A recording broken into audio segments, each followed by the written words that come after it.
Polisi menyebut 5 orang pelaku curanmor dan 2 orang penada yang ditangkap tim Opsnal Punisar Unit 4 Subdit Jatantras Polda Sumsel merupakan jaringan yang saling terhubung.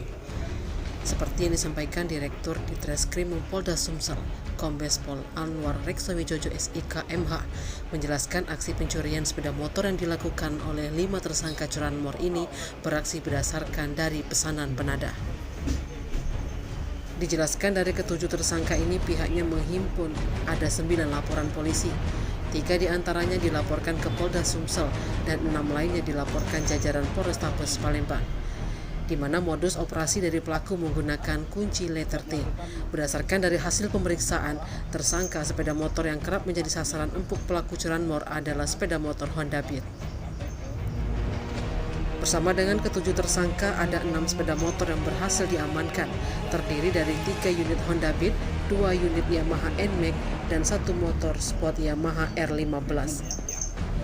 Terhadap kelima tersangka curanmor dikenakan pasal 363 KUHP tentang pencurian dan pemberatan dengan ancaman pidana paling lama 5 tahun. Sementara untuk 2 orang penada yang tertangkap dikarenakan melanggar pasal 480 KUHP tentang perbuatan menjual dan mencuri barang hasil kejahatan dengan ancaman pidana penjara paling lama 4 tahun.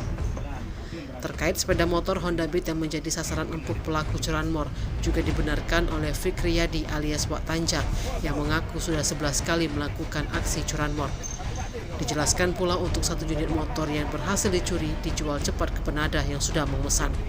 Dengan keberhasilan mengungkap curanmor yang terjadi di wilayah Polda Sumsel, ya, yang ini merupakan suatu jaringan. Jadi laporan polisinya sendiri kita temukan ada 9 laporan polisi, ya, 3 di Polda dan 6 di wilayah hukum Polrestabes.